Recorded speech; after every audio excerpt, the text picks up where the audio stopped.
Throughout this course, we have watched a variety of movies that fall under the high school film genre.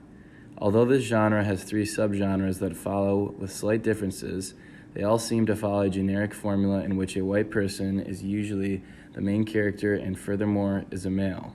Throughout these films, the audience is provided with a visual example in which a white person embarks on a journey, and with their faith in middle-class values and individualism, they are able to conquer obstacles, paving a road to a bright, successful future for themselves. If not a white main character, then a person of color is granted salvation with the guidance of a white savior. Sound familiar? It should, because this formula serves as the foundation for most dominant narratives or stories that we hear every day, reinforcing the ideologies of meritocracy, middle-class values, and individualism. Common dominant narratives that are widely known throughout pop culture, as well as in this class, include Mean Girls, Freedom Writers, Finding Forrester, and The Breakfast Club. In each of these films, the audience is able to observe either the journey of a white character or the lives of people of color, or a character a part of a minority group being saved by a white character who taught middle-class values. Sometimes, however, this dominant narrative formula isn't followed, and instead of a character with a higher social power being the main focus, a minority group, including people of color, those with different sexual orientations, and those with different ethnic backgrounds, serve as the focus.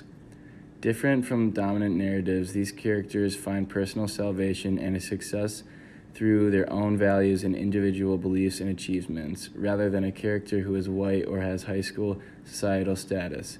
These films are known as counter-narratives, or films that go against dominant narratives, raising the question about what is socially normal. Examples of counter-narrative films include 3 Miles Podcast, Pariah, and Walkout. So why are these counter-narratives such a big deal? Why are they so worth watching? Well, in the book Hollywood Goes to High School by Robert C. Bullman, Bullman argues that films not only reflect, but they also help shape our culture. With the dominant narratives being so easily accessible, audiences everywhere are constantly being taught the idea that middle-class values and characteristics of a white dominant role are the keys to being successful, while minority groups are depicted as savages that need to seek the help of a white middle-class character in order to be successful and stand out from the others of their kind. Inevitably, this causes an underlying tension between different social, ethnic, sexuality, and racial groups throughout all of the audiences that are constantly consuming this media, ultimately leading to some form of racism and discrimination. Have you ever heard of the saying, if you tell yourself the same stories enough times, you'll eventually believe that it's true? That is the idea around dominant narrative films. The truth is, however, is that these dominant narrative movies aren't always telling the truth, and the voice of those whose story is not being told in these dominant films are being left out or misrepresented. In other words, audiences are often being taught to believe that a false story is true.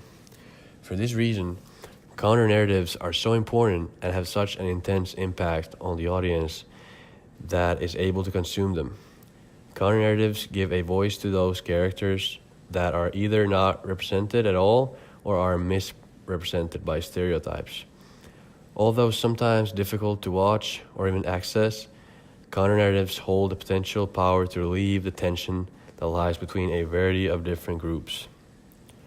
If counter-narratives are presented more often, with easier access, there truly lies a chance in which everyone's story is able to be told, with the potential to banish the tension that lies between different social, ethnic, sexuality, and racial groups, and therefore ridding the ongoing racism and discrimination that is taking place in our society today.